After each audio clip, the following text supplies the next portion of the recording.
I think I have this thing where I need everybody to think I'm the greatest, the quote-unquote fantastic Mr. Fox. And if they aren't completely knocked out and dazzled and kind of intimidated by me, then I don't feel good about myself.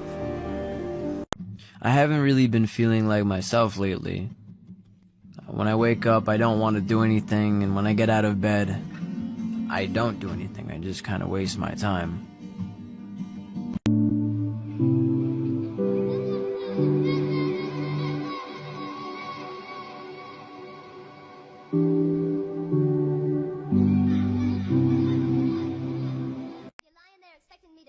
You're gonna have to give me more than just a token lick. Well, you may not like it, but you better learn how. Cause it's your turn now. Now you suck. Oh, won't you kiss me on the mouth and love me like a sailor? Mom was defending you, and Mom never said you need to tell Dad anything. Mom never said that you need to have anything. Console me, and then I'll leave it. Come on, don't leave me. It can't be. There's so much you don't know about me. Like what, are you like an axe murderer? Worse, What? I'm a gamer. Oh, babe. It's okay. I know it felt real, my love.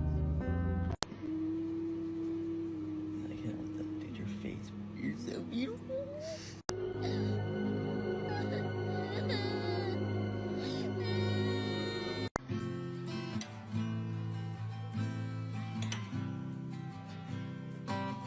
So the thing I keep thinking about is, was it worth it to be happy for a little bit, even though it ended up sad? Or would it have been better if the whole thing never happened?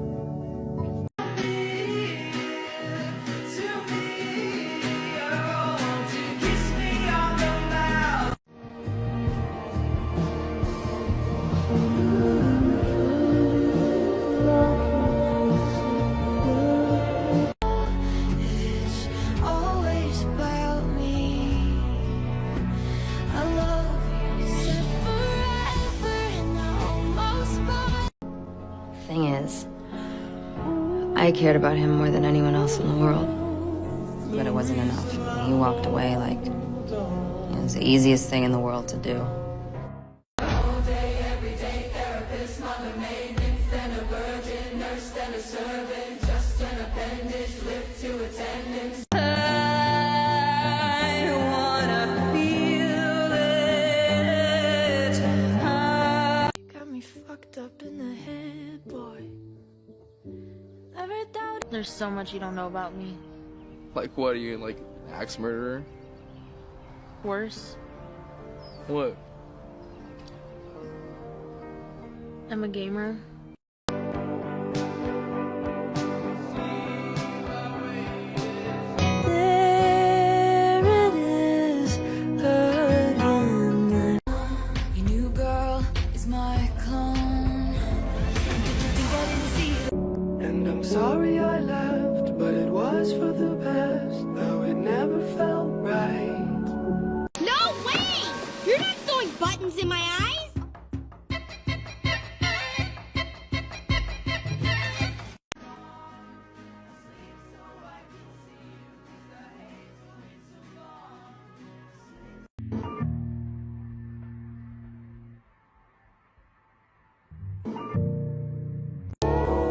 You know what sucks more than anything?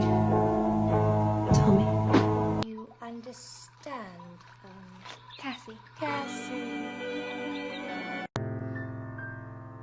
I'm a self-sabotaging suicide machine.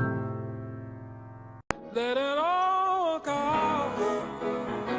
Let it all go.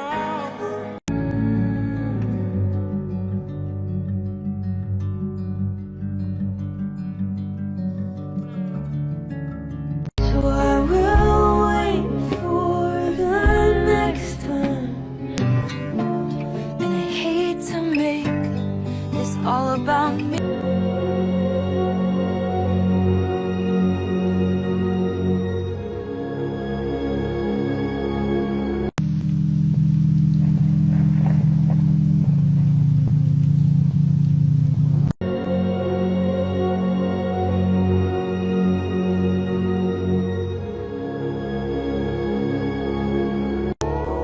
You know what sucks more than anything? Tell me.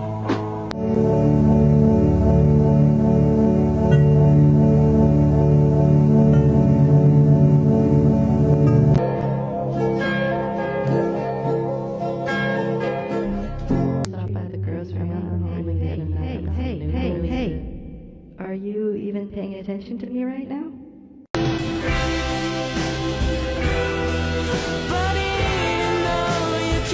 Hey, where's Olivia? Oh, she's probably up at the house. Stewie. Yeah? It's your fault. What? It's your fault. I know. It's your fault. I know. Now I know that you love me. You don't need to remind me.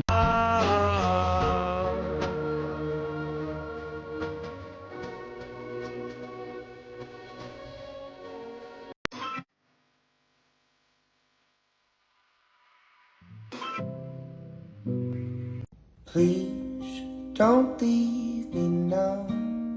You're still a part of me. I was raised by a woman who was hard to impress. And I carry that shit real deep in my chest. I know the town is cold and wet. Girl, won't you kiss me on the mouth and love me like a sailor?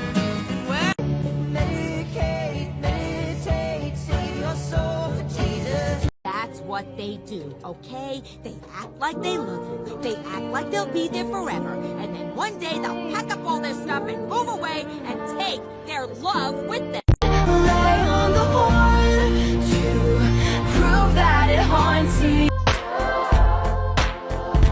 Be a part of the love club. I just needed some space so I feel free. Well, you don't understand 'cause you're not me.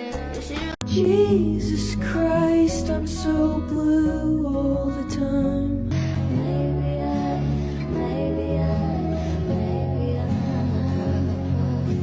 Jesus Christ, I'm so blue all the time.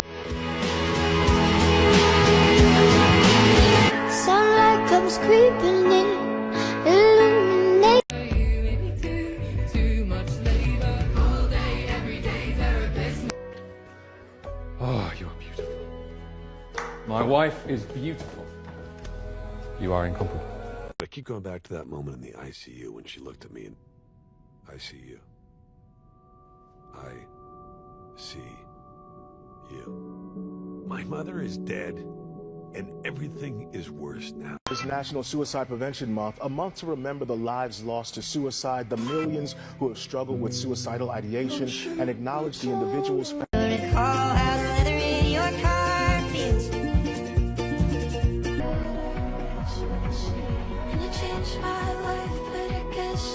And I'd give up forever to touch you, 'cause I know that you feel me somehow. You're the closest to heaven that I'll ever be, and I don't wanna go home right now. You should never apologize for being you. He needs me, he needs me, he needs me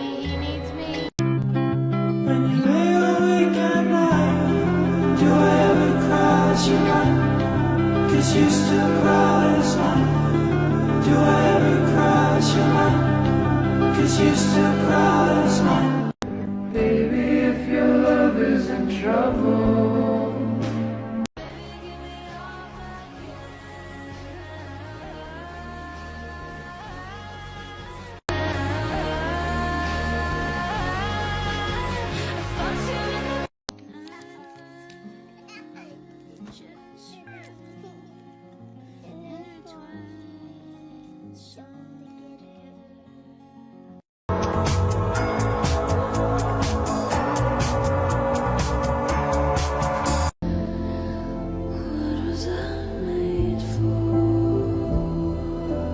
He needs me, he needs me, he needs me, he needs me, he needs I miss you, Dad.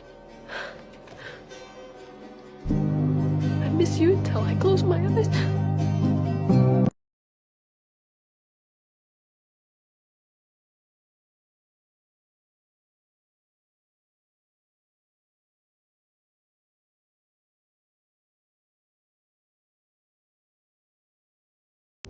My father asks me why I'm so angry all the time, almost as if he doesn't see me staring back at him when he looks in the mirror. Almost as if I'm not his own flesh and blood, as if my rage was born from nowhere and not inherited like the lines on my face, passed down like a legacy I never asked for. He wonders why I hold such fire in my chest but doesn't see the sparks that flew from his own hands, doesn't remember the nights I spent quiet, learning to swallow my words because his were louder, learning to bite my tongue because his sharpness cut deeper. I grew up in a house that crackled with tension, where silence wasn't peace but a storm waiting to break. I learned to read the weather in his eyes, to tiptoe around the thunder rumbling beneath his skin. I apologize if my rage is an inconvenience, if my fire disrupts the calm he's found in his older age. But it was his hands that struck the match. It was his voice that taught me how to shout. How could I not carry this anger when his anger taught me how to live? How could I not burn when I grew up watching him turn everything to ashes in the name of love?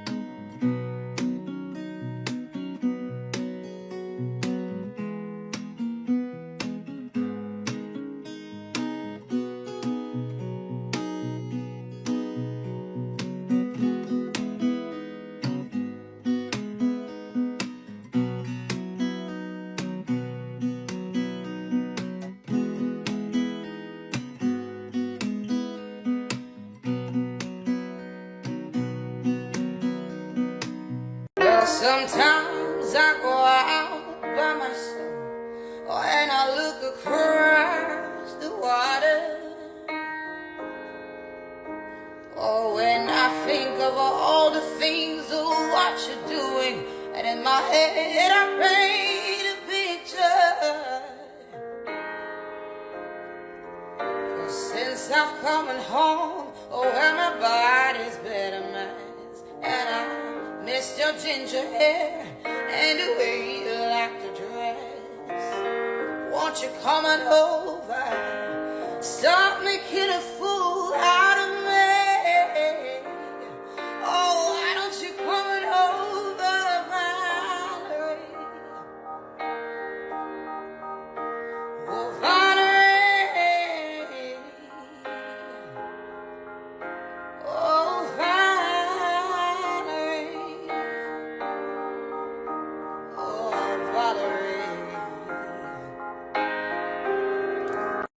If he likes me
Why?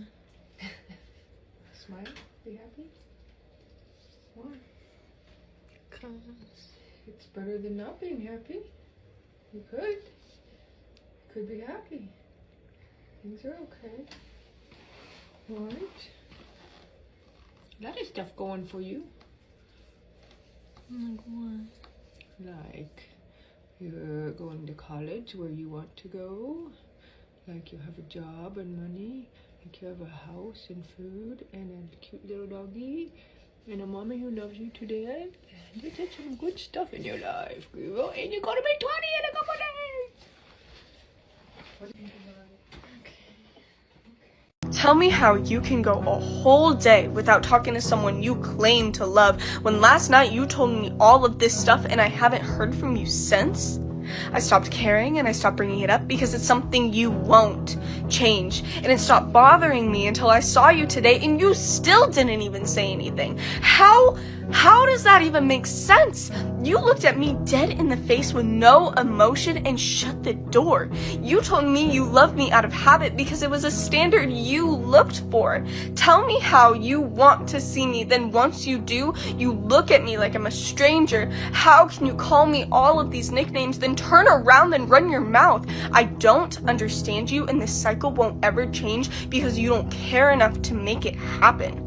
I loved you, but you threw it all away in a blink of an eye, so unsustained. But I'll suck it up, and I won't say anything, because if I did, then you'd have more things to say. So this is goodbye for the last time, knowing all I wanted was for you to stay.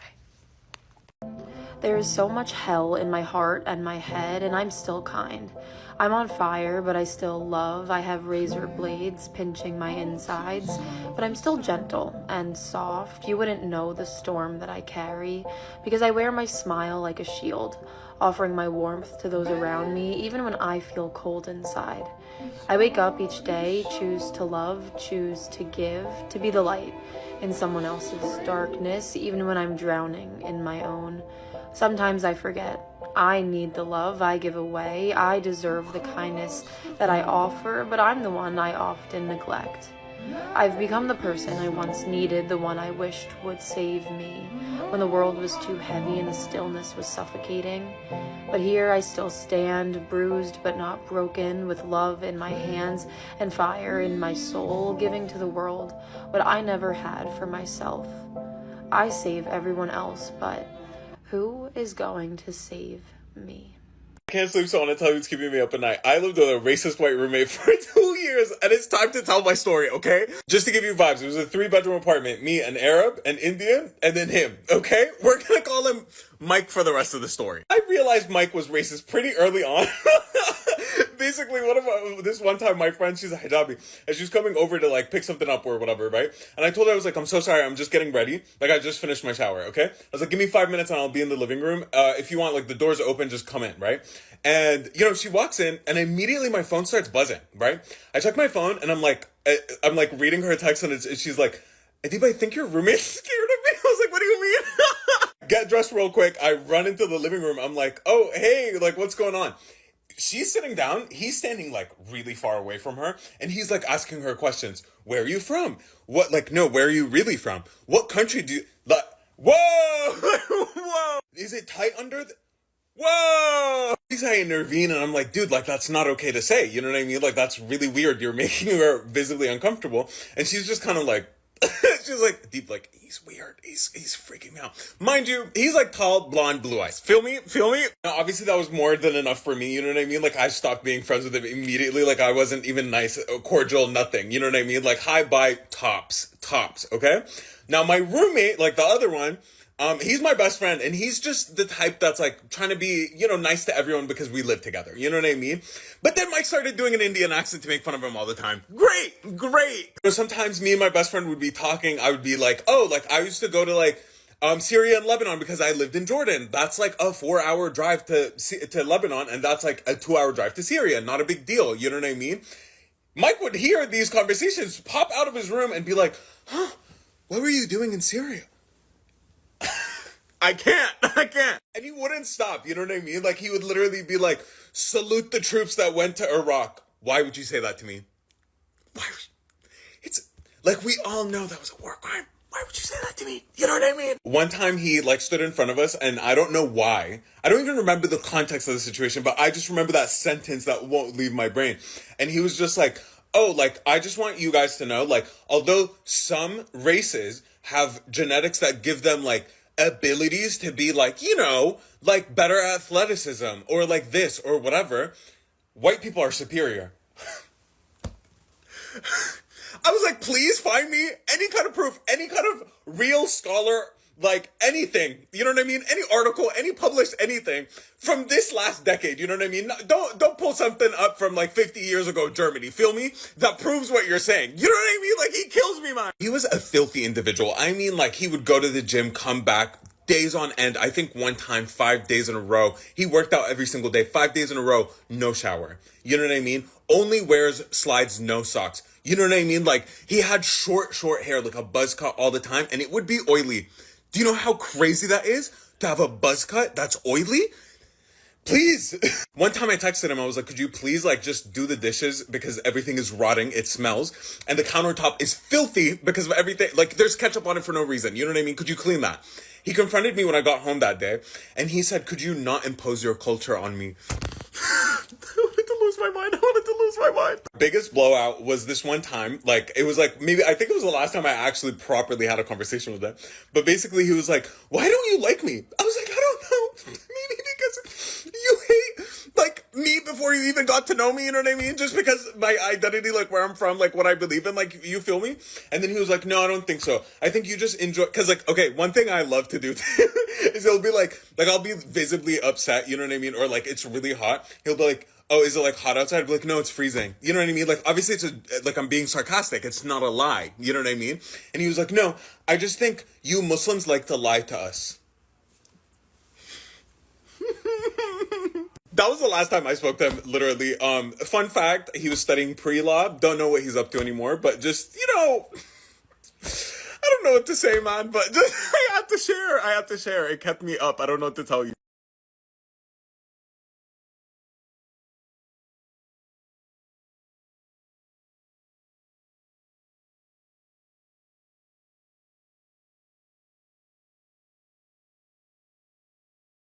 Okay, so right now I'm getting ready. Also, that's not sweat. That's because I wiped my deodorant off of my shirt. But my boyfriend's behind me. He's sitting in my living room right now. So I'm just getting ready because he was like being petty. And I'm talking quietly because he's like standing at the door or something. But he's being petty because I was talking about something, and then he mentioned this girl, and I was like, well, you took a picture with her while we were talking about it, like that, like they were back together. And I was like, oh, I remember that, and then I was like, oh, I'm kind of mad, like, why would you do that while we were talking? Like, am I wrong for that? And then he was like, okay, I'm not arguing with you again, like, and he just walked out to my living room. Like, okay, bye. Bye. And so I'm being more petty, and I'm not going out there. Also, I just straightened my hair. But yeah, like,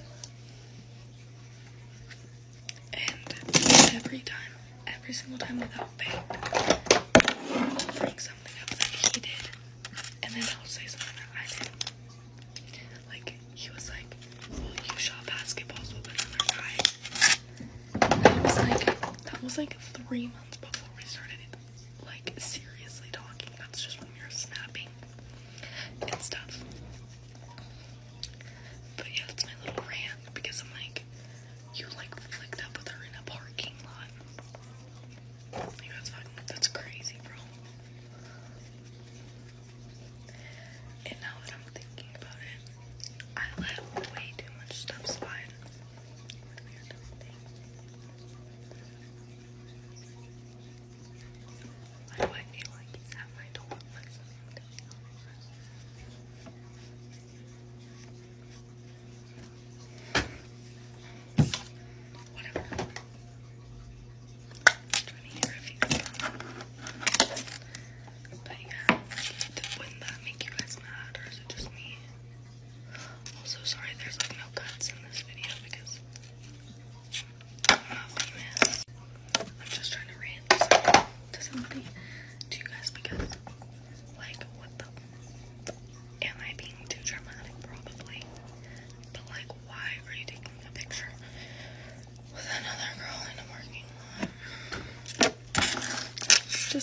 around me at this point.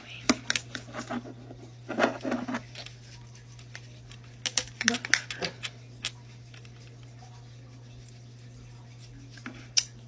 Literally whatever. But yeah, I guess we're being petty today. I guess we're being fucking petty today, bro. So, I don't like her. But he's just sitting out in my living room like, go home. I'm joking, I actually really want to be with him right now, but he's just being really mad at me. But it's whatever, because like, why was he doing that? And like every time I bring something up from like the past or something, he's just like, Riley, like that was literally in the past, like who even cares? I don't care. Like I literally care so much. Actually, I care with everything in me. Okay. I don't really like how that just turned out. It's fine because I look terrible anyways. So yeah. But now I'm just kind of in a bad mood because like what the fuck? You can't get mad at me for bringing up something you did when you're the one that did it. Like I hate when people are like saying all this stuff like, don't bring up my past, don't do this. I'm like, well, you are the one that did it in the past. Guess what? We wouldn't be having this talk if you didn't fucking do some stupid shit in the past. Like, you know what I'm saying? Like, I'm sorry, I feel like I'm doing like ASMR or something. But like, it's only the people with horrific pasts that say that. My boyfriend doesn't have a horrific past. I mean, it's like kind of bad, like I forgive him.